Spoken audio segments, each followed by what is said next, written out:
Hello, I'm John Gatto. I'd like to share with you the 14 principles I discovered that are universal among these schools. Even though each is quite a different animal than the next, they all concentrate on these 14 themes.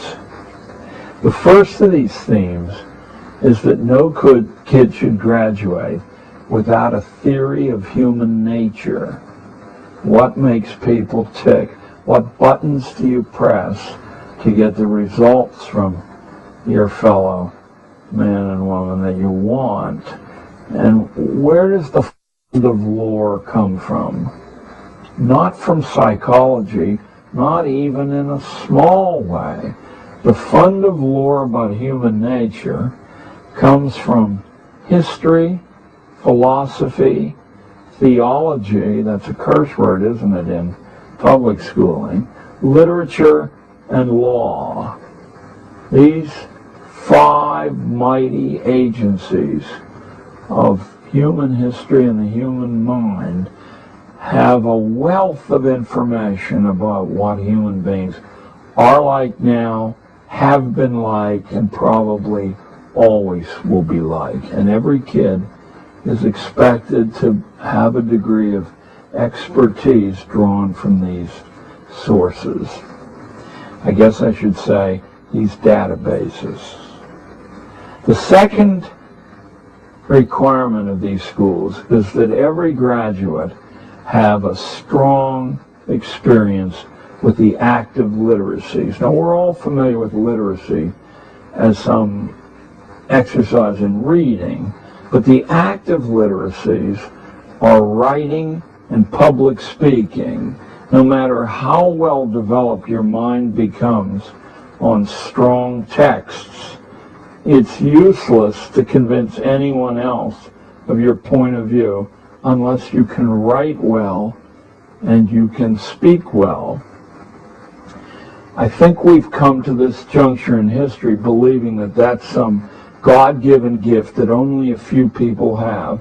I can guarantee you, as a school teacher for 30 years, that both of those skills are extremely easy to teach. To teach public speaking, you simply have to offer regular opportunities to speak before a group of strangers. That could be a group as small as 1, 2, or 3, or it could be an auditorium full of strangers. But the fact that they're not people that you feel comfortable with, I think, is essential.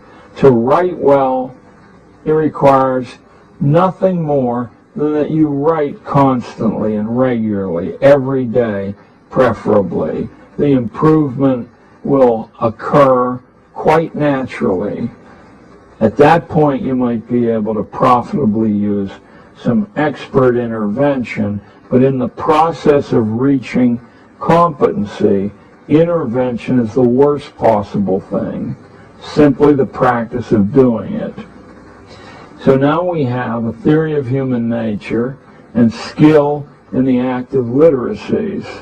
Number 3, among the curriculum themes that unite these elite private boarding schools, is insight into the major institutional forms, like our courts or our corporations or our military, including details of the ideas which drive them. I'll only give you one sample of this so you can see how seriously government schools fall short of the mark in offering insight into these institutions.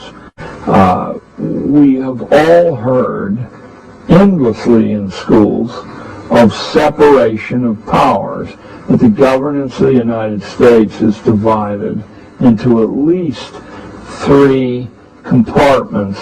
1 an executive compartment, 1 a legislative compartment, that further divided into 2 compartments of its own, and finally a judicial department.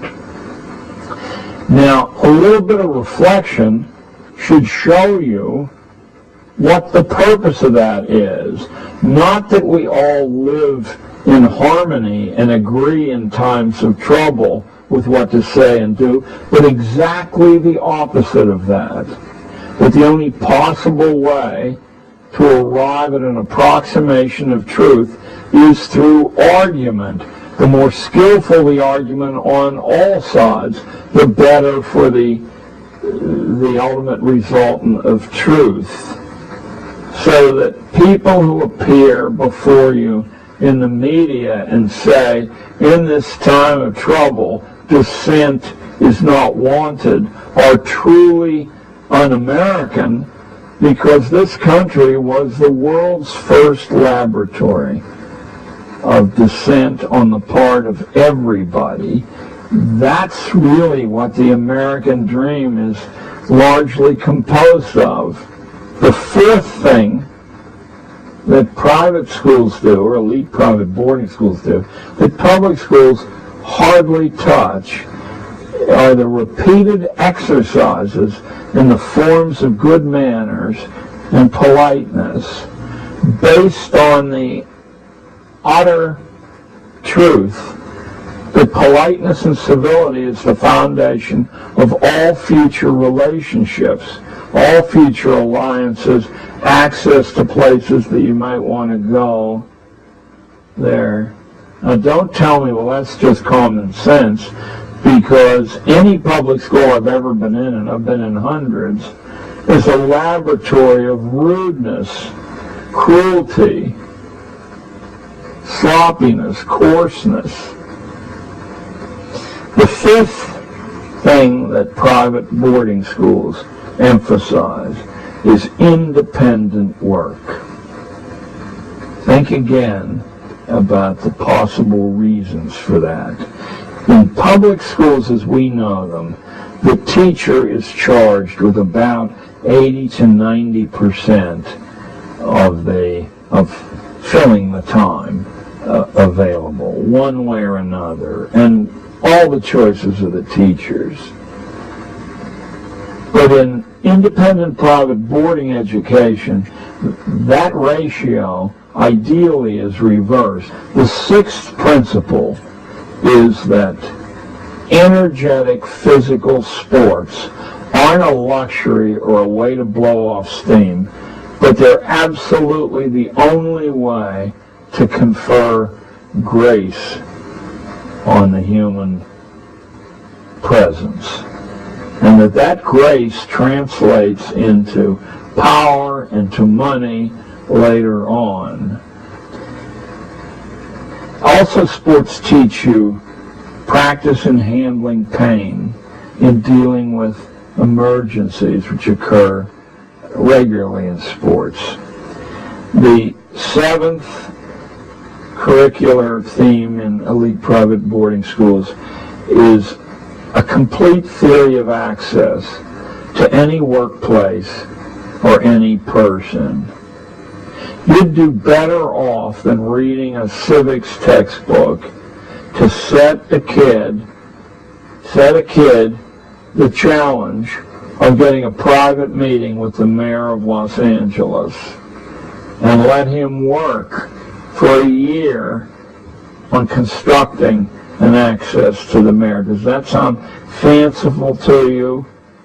My kids from a very ordinary New York public school got access not only to New York City's mayor, but to New York State's governor and CEOs beyond count. You can do that too. Teach your kid how to access places and people that he or she wants or needs. Number 8 is responsibility as an utterly essential part of the curriculum.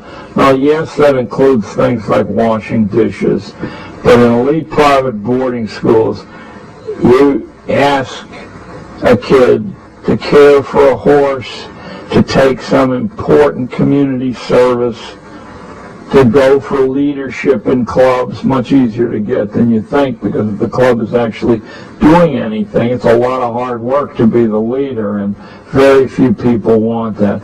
Always to grab for responsibility when it's offered, and always to deliver more than is asked for. Number 9, and this is a long-range, comprehensive thing that needs to be checked regularly, but you don't ever quite get there. It's arrival at a personal code of standards. Those are standards in production, standards in behavior, and standards in morality. Number 10 is a familiarity with the master creations in music, in painting, in dance, in sculpture, in design, in architecture, in literature, in drama.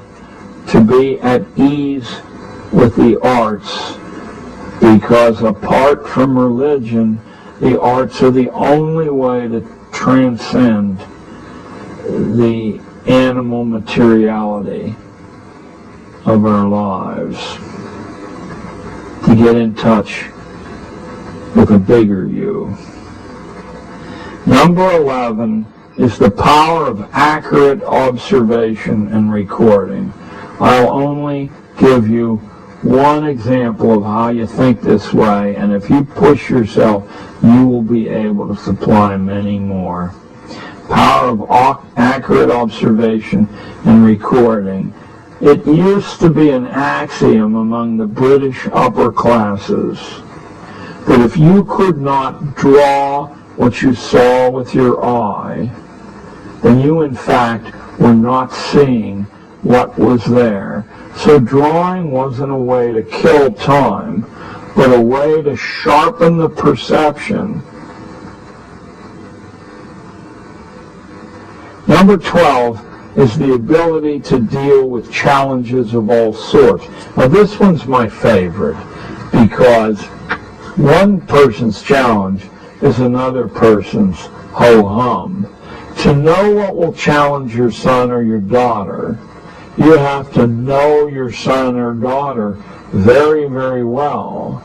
If you have a kid who's painfully shy, obviously public presentations are the challenge that the kid needs as a corrective to rather than live the rest of their lives. If your child is a coward, that's a harsh word, but many people are natural cowards. Maybe all of us are natural cowards until we come to see that physical challenges really aren't so bad. And if they hurt, they don't hurt that much. Teach your kid, if he gets knocked down, always to stand back up. If he gets knocked down again, to stand back up again. That would be a challenge. Number 13, we're coming to the end of this curricular list, is a habit of caution in reasoning to conclusions. Should Iraq be invaded by the most technologically sophisticated military in the history of the planet, and should hundreds of billions of dollars be allotted to that purpose? Well, maybe it should and maybe it shouldn't. But listening to a few government propaganda hours about the similarities between the leader of Iraq and Adolf Hitler is not the way to come to the conclusion, even though it's the way that 80 or 90% of us do. And finally, is the constant development and testing of judgment. You make judgments, you discriminate value, and then you follow up. You keep an eye on your predictions to see how far skewed from what actually occurs, or how consistent with what transpires things are. I'm John Taylor Gatto, and this is What You've Been Missing.